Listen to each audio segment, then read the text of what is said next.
All right. Well, thank you all for joining us. My name is Heather Knoll, and I am the program coordinator at Sustainable Woodstock. Founded in 2009, Sustainable Woodstock is a not-for-profit community and environmental action and education organization. And we exist to lead our communities through the climate emergency, empowering Woodstock and the rest of the Upper Valley to meet climate commitments and live sustainably through advocacy, education, and collaboration. And this event is a part of our Green Drinks series, and Green Drinks are social events to connect people and organizations who have similar interests in sustainability and climate change. And our next event is actually next Thursday, the 5th. We will be meeting on Zoom with members of the Mountain Views School District Board to hear about plans for the new Woodstock School building and discuss the bond vote in March. And that is from 5:30 to 6:30 p.m. So I hope you'll join us for that. And briefly, before I introduce our speaker, I'd like to talk about our format for the evening.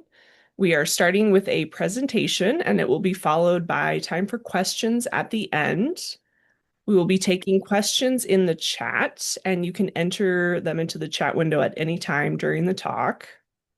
And to enter your questions, type them into the chat box at the side of your screen.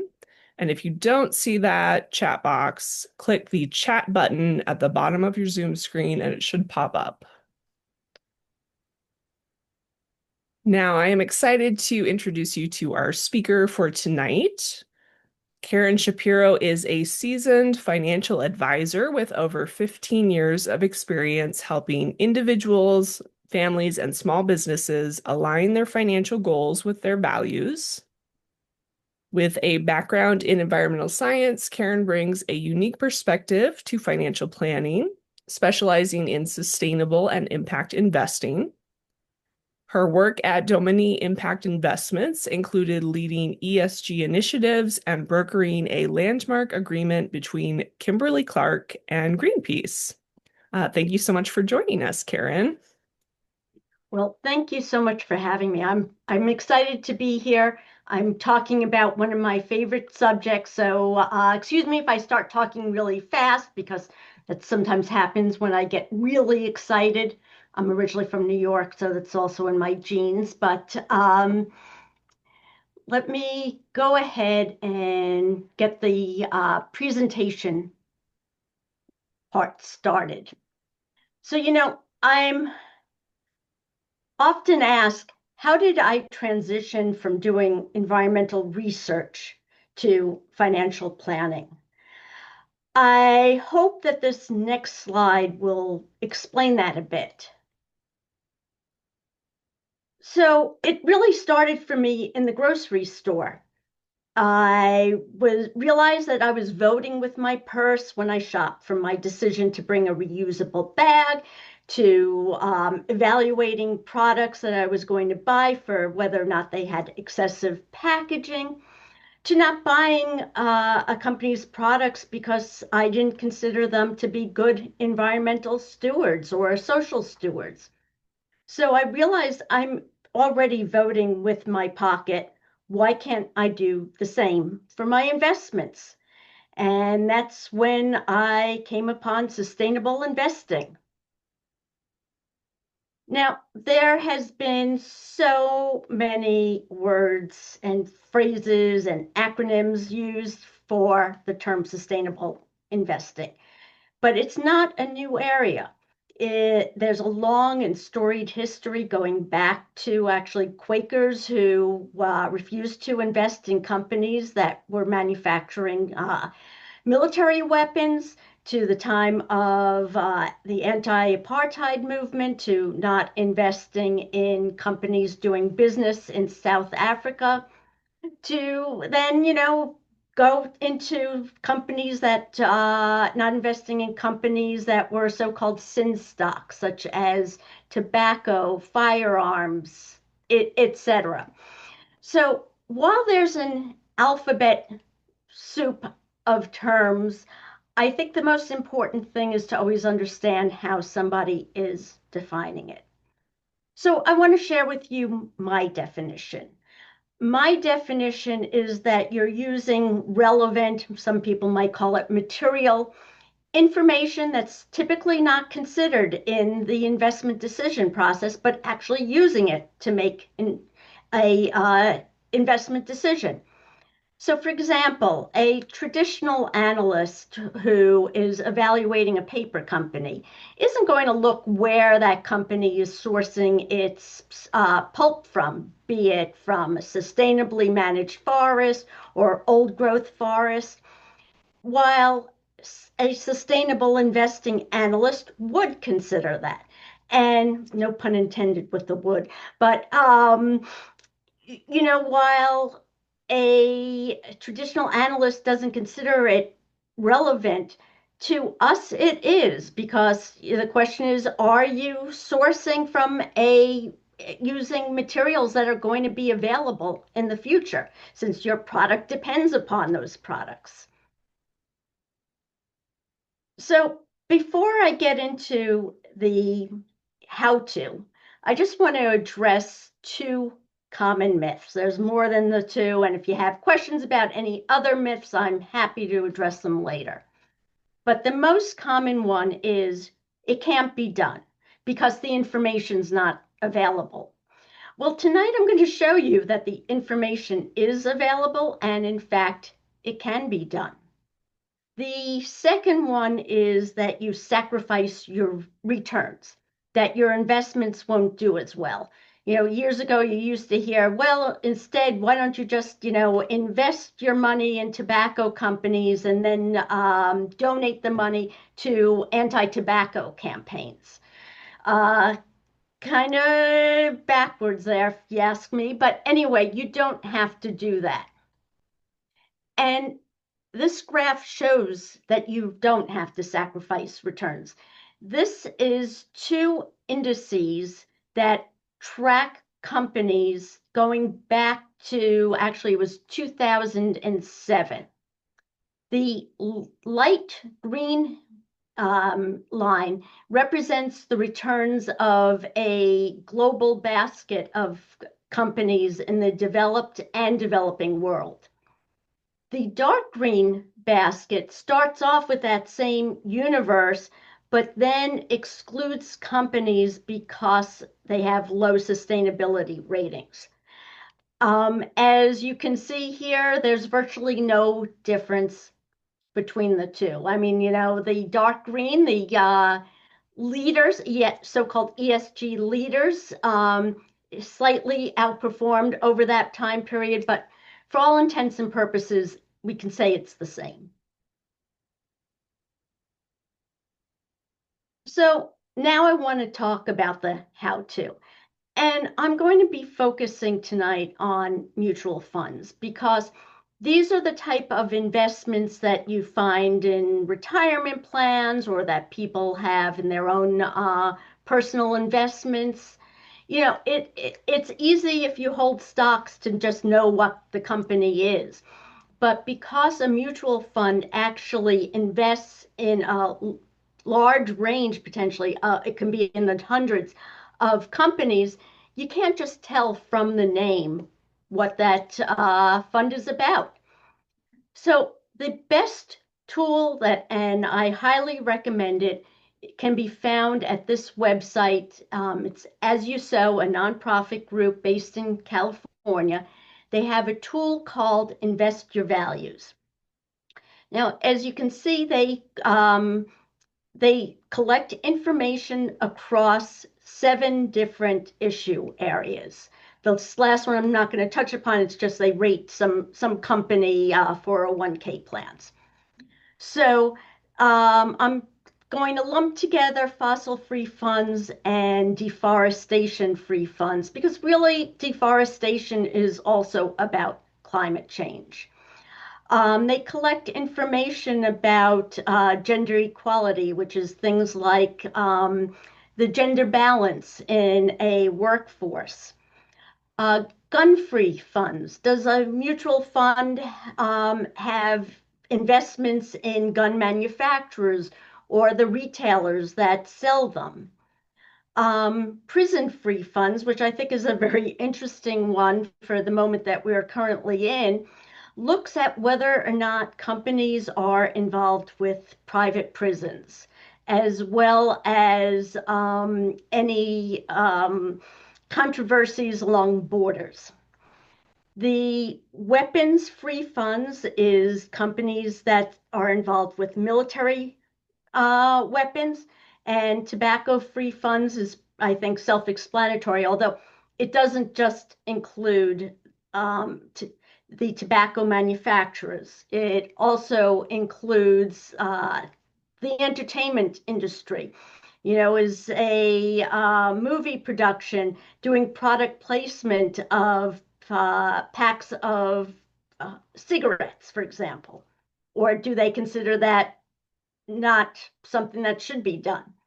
So these are the areas in which they do a rating of different mutual funds.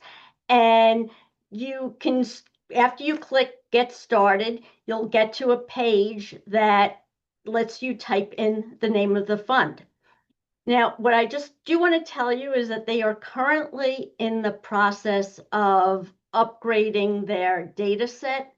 So right now, um, it's, let's see, gun-free funds, I think is available, prison-free, weapons-free, and tobacco-free are available. But it won't at this present time provide information about fossil-free funds and deforestation-free funds. They've told me that it will be available in the coming weeks. So anyway, you type in the name of a mutual fund, and you get a report card that looks like this. Um, this is, some mutual fund that I had typed in. As you can see, they score pretty low across almost all categories. What is, to me, impressive about this tool is that you can actually dig further down into the information about why that mutual fund received that score. So for example, if you were to click on fossil fuels, you would be given a list of what companies are in that mutual fund that has caused that mutual fund to get a D in this case. So it's very transparent and easy to access, easy to use, and it's free. Um, best thing since sliced bread, as they say. There's one other tool that is also available, and that is at Morningstar, at their website.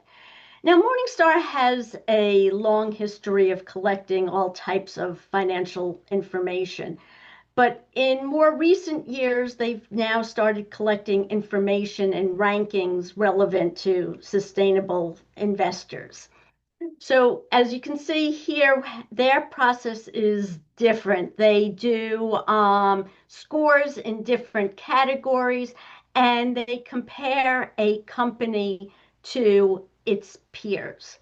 So, how does this company, for example, compare to other companies in its same industry category for carbon risk? Unlike the tool from As You Sow, you're not really able to dig too deep into the data is because it uses a proprietary data tool. While As You Sow is using all publicly available information, so it can be a lot more transparent. All of this information is then used to do a ESG ranking. ESG standing for environmental, social, and governance. It's again one of the many names for sustainable investing. So in the case of this fund, as you can see, it gets three globes out of 5. So how can you do it yourself? whether you manage your own investments or you work with an advisor, you can customize your investments based on what matters most to you in essentially 3 steps. The first step is deciding what matters to you. So, do you want to be investing in factory farms or companies that use regenerative agriculture?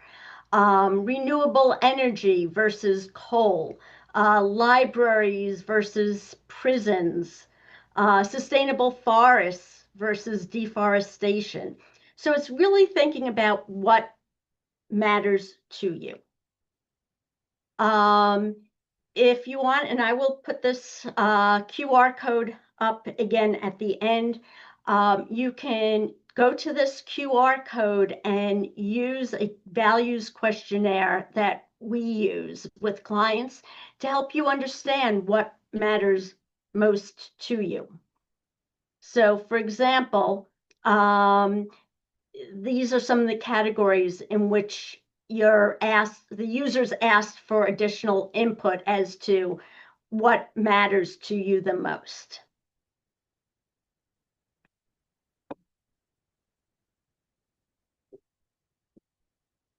And then this is the kind of output from using that tool. So, maybe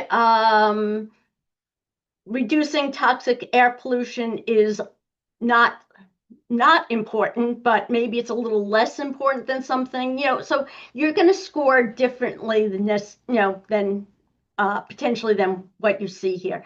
But this is just to give you an idea of the types of issues that can be screened for.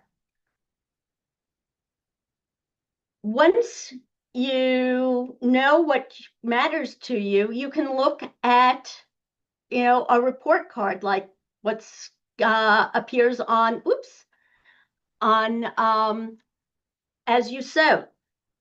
So, if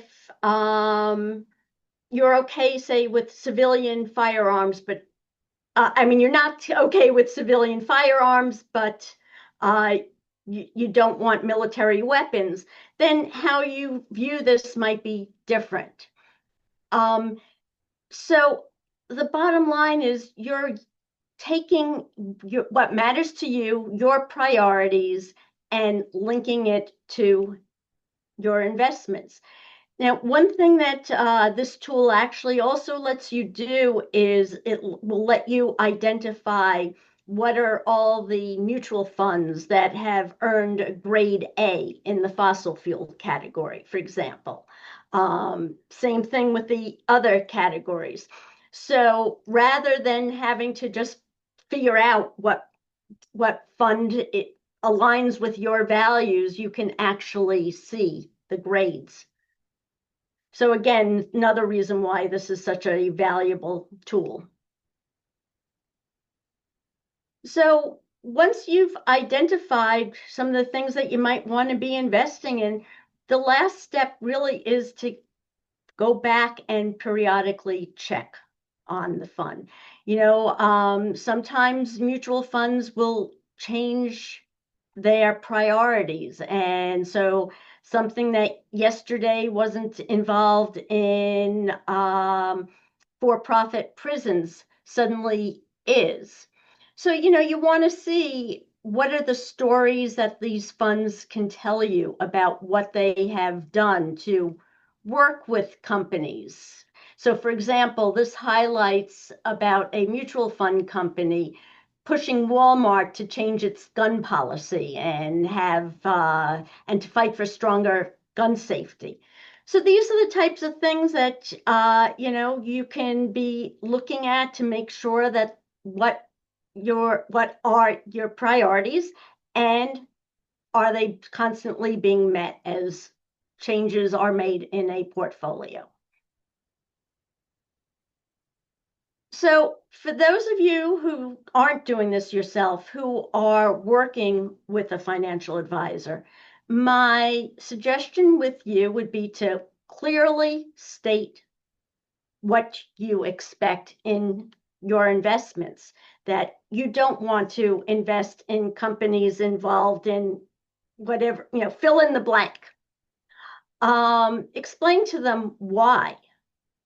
And you can share these resources that I've shared with you tonight. And most importantly, don't take no for an answer, because it can be done. It's just some advisors are more leery about doing it. So push. Remember, if you hire a financial advisor, they're working for you. So you can press them to do what you want. So use your power, essentially. So lastly, have to end with the disclaimer, that's always required. As I promised, I'm going to leave up the QR code here and open it up to any questions. Great. Thank you, Karen. I Um, know I ran through a lot, but really, I do want to have time for us to have a discussion. Absolutely. So, for anyone who came in after our introduction, we are taking questions through the chat. So you can enter those into the chat box and we'll just go through them. And if you're not seeing the chat box on the side of your screen, go to the bottom of your Zoom screen and click on chat and it should open up. And I think we should add if your question feels too complicated, you're welcome to raise your hand or ask us to unmute you. Yeah. Absolutely.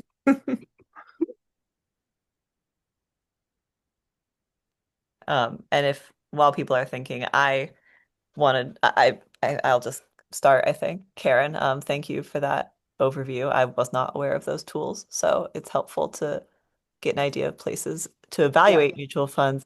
I'm curious. So it sounds like the order you would normally go in is identify a fund that you're interested in and then check it on the report card. That's like the order. There isn't like a list of good mutual funds that you could, does that make Right. Well, sense? if you want to benchmark what you may currently have investments in, you can, enter the name and see how it does on a report card. And if you see that it's not scoring well in the categories that matter to you, within at the As You Sow tool, you can find the mutual funds that have scored an A in that category. And actually, you can, unless they've changed it, you can sort the mutual funds that across multiple scores that multiple issue areas at once. So yeah, a decade or so ago, information like this wasn't available. And so, again, as I mentioned before, they are totally transparent, so you can see why they are giving a mutual fund a certain score. And they, cite their data sources. And you can see like all funds that have an A score in X. Exactly. Okay. Exactly. Oh, thank you. Good questions. All right. Any other questions? I'm also going to just scroll through the images of you all. So if you are having trouble with the chat box, wave your hand and I can unmute you. And while you're doing that, I see a question, which is, with the standard advice to balance between equity and bonds, etc., is there likely to be a mix of funds that have good scores? So, excuse me, if you're investing in bonds, so let me just backtrack for a minute and explain what a bond fund, mutual fund is. It, as the name suggests, invests in bonds, but it might be corporate bonds. It might be government bonds. It might be state bonds. It might be international bonds.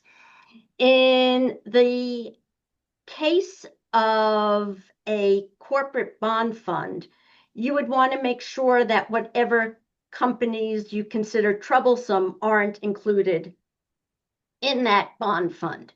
Unfortunately, the screening tools are not as good for bond funds. The tool that we use does include both bonds and stocks, but the publicly available tools don't really do a good job of bond funds.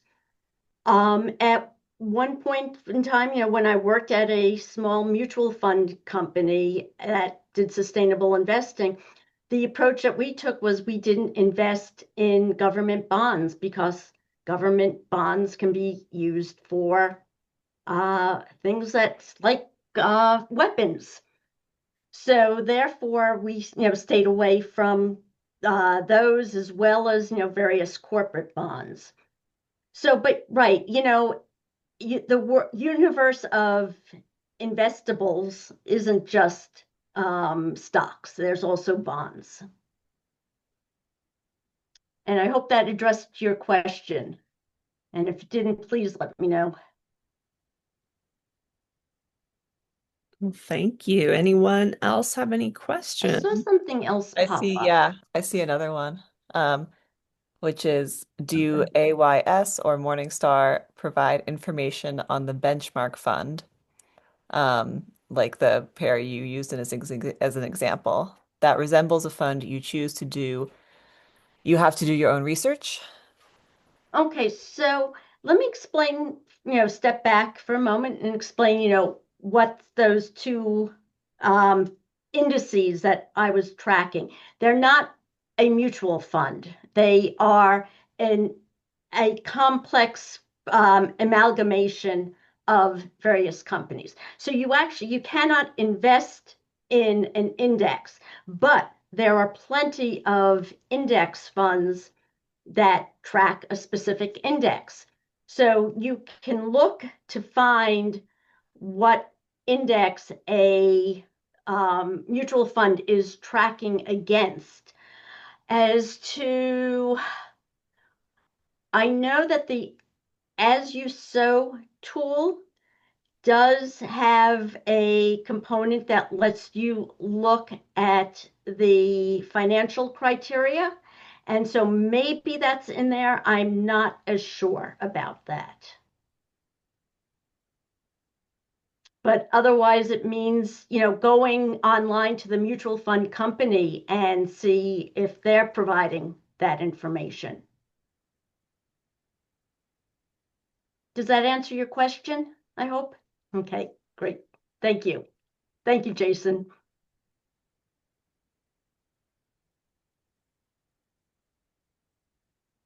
All right. Anybody else? So I'm just curious, maybe I'll ask a question of you all.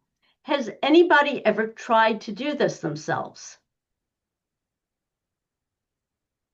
I see Jason. And anyone else?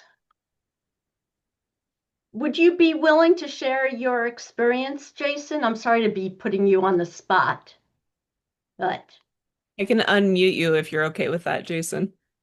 Okay.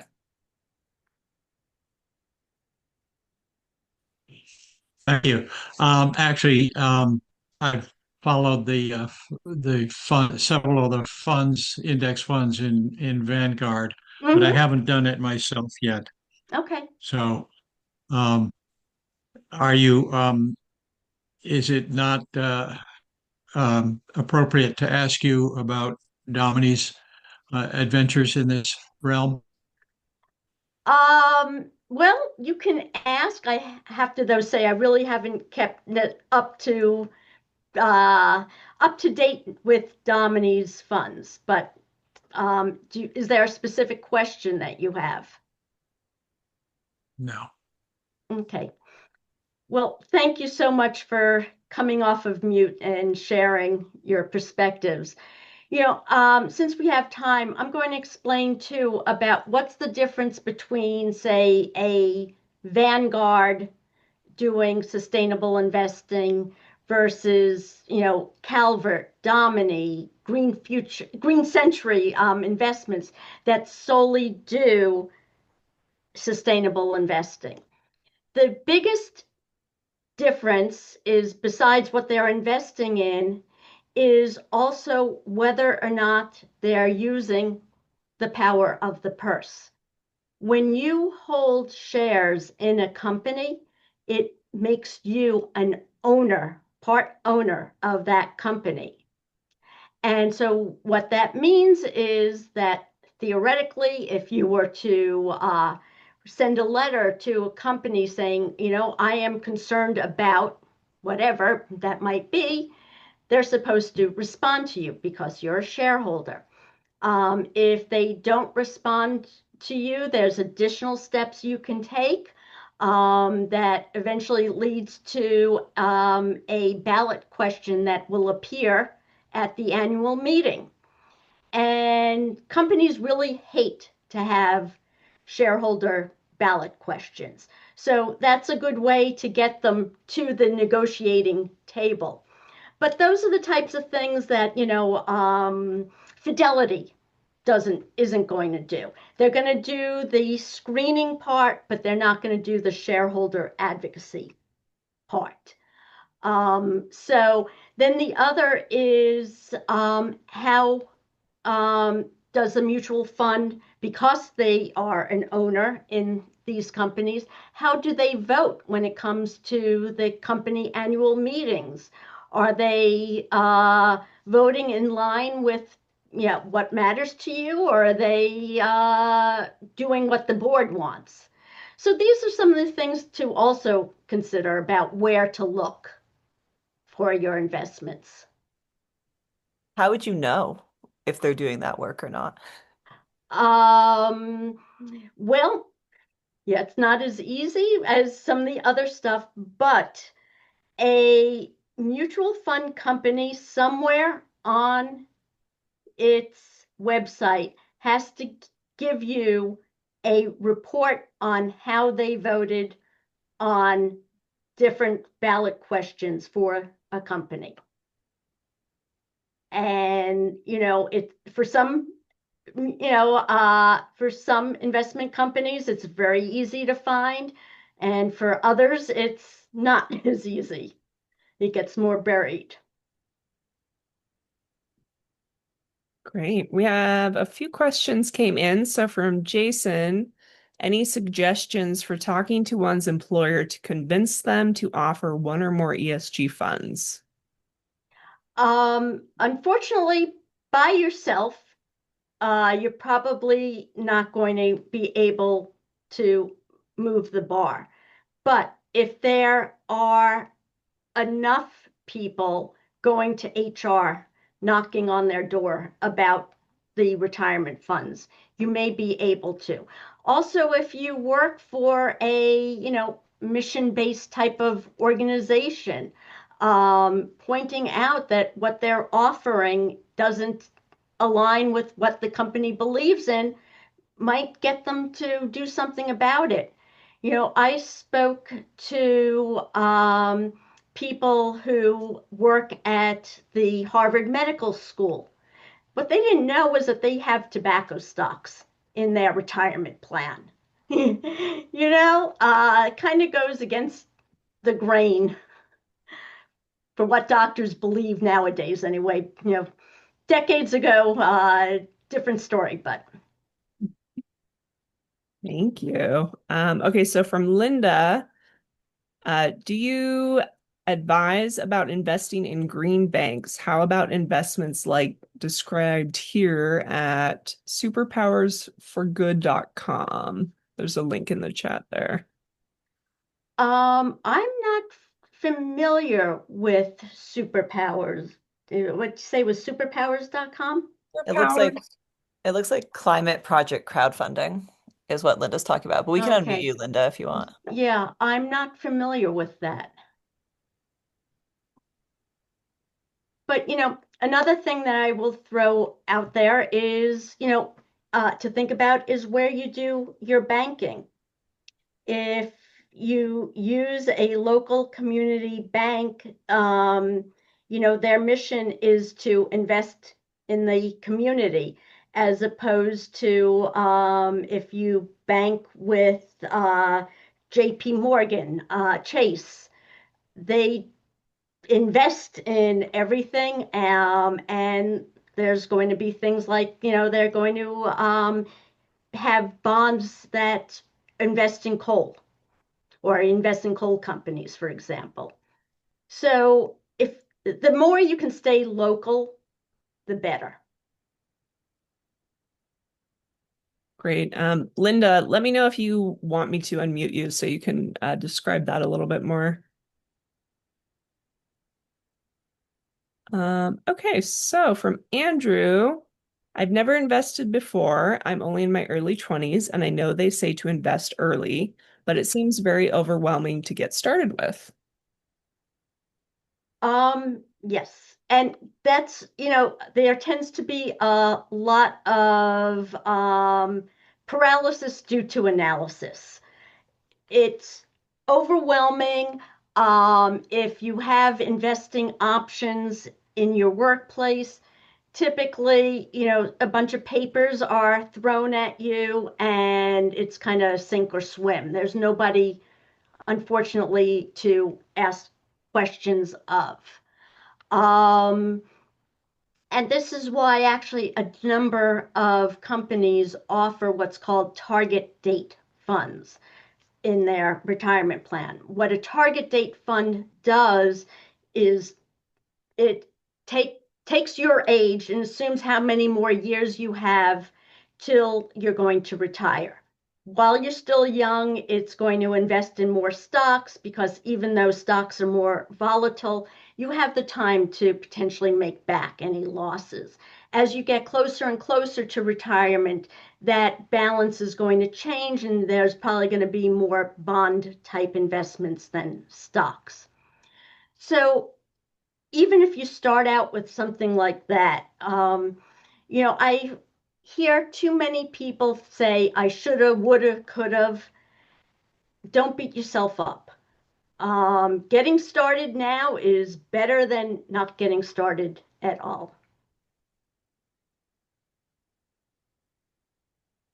And, I love, the educational part of my job. And so, I'm happy to, talk to you, Andrew. The other thing too that I should mention, if you want, and this again, free, no strings attached, if you're interested in baselining what mutual funds you might currently be invested in, what we can do is you take that questionnaire, the QR code that I showed. It's also, there's a link on the homepage for our Green Future Wealth Management. Take that quiz. That will give us your priorities. We have a way for you to securely upload information about your investments, and we can benchmark it and see where you're at.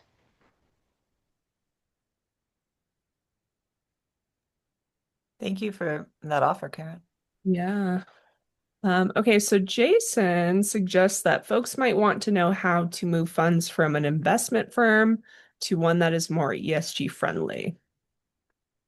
Um, It actually happens behind the scenes. You don't have to do anything, essentially.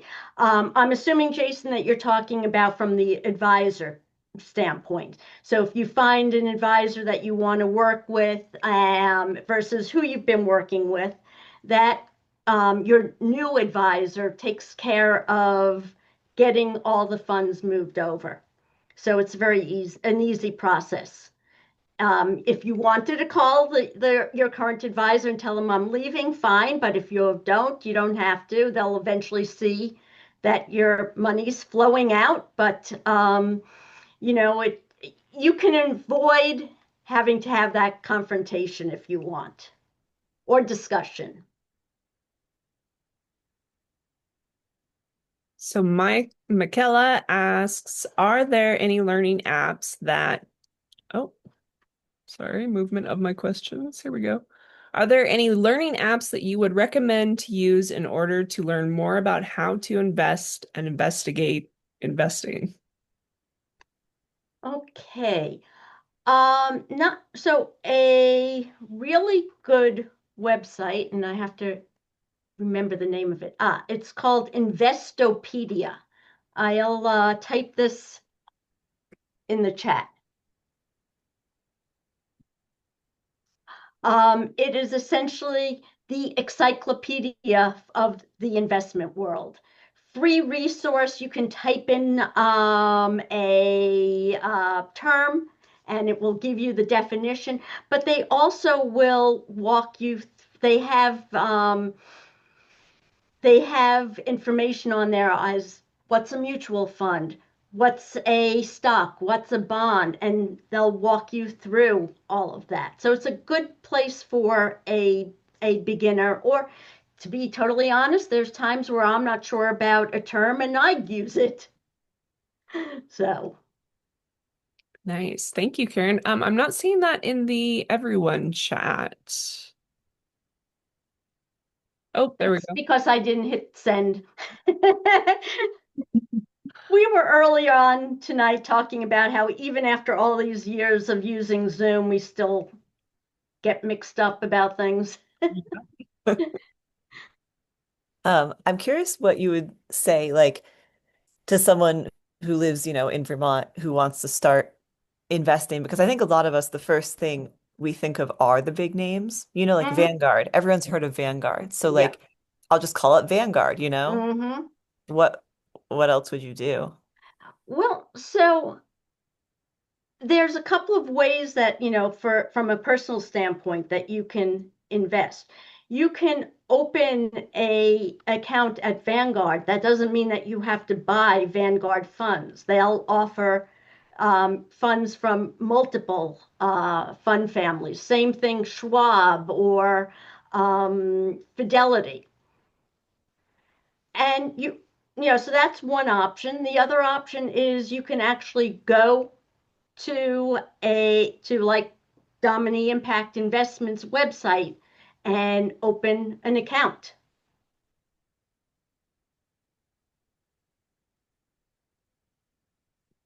And so those kinds of models are essentially self-service, so to speak.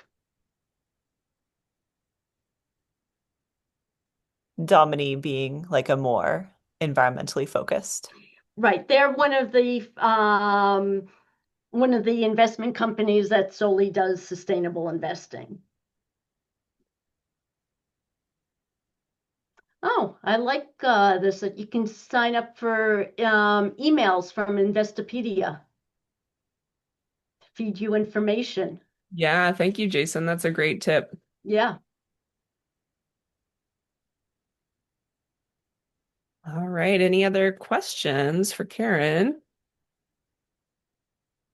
And if you have a complex question, feel free to pop in the chat and tell me you'd like to be unmuted. And I'm going to just put in my email address. So if anybody thinks of a question at midnight tonight, they can send me an email. Thank you, Karen. Yeah, we could also send out your info in our post meeting email. Okay. But thank you for that. That's a great idea. All right. Well, while we're just waiting for any last questions to come in, I'll just remind everyone again that our next event is next Thursday, the 5th, from 5:30 to 6:30. We will be hearing about the Woodstock High School, Middle School new building plan and the bond vote that's coming up in March. We'll be talking to the school board and we'll have lots of time for questions. And if you guys are interested in joining but can't make that date, just like this event, you can sign up and we'll be emailing out the recording. So I will go ahead and put that event link into the chat as well.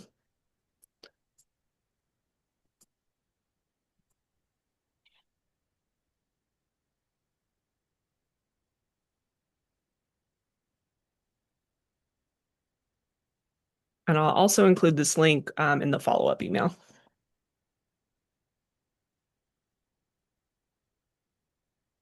All right. Well, if there aren't any other questions, thank you so much, Karen. That was a lot of great information and discussion, and I learned a lot. Well, thank you so much for having me. As I said from the very beginning, this is my favorite subject, and sometimes I have to pull back to stop talking about it. Thank So you. if I went overboard with stuff, thanks. Oh, thank you for this conversation. Then I'm sorry. It was no, If it you was want to talk awesome. some more, feel free to reach out. I learned some good things. Yep. All right, thanks. Good night, everybody. Thank you, Karen. Good night. Good night. Stay warm.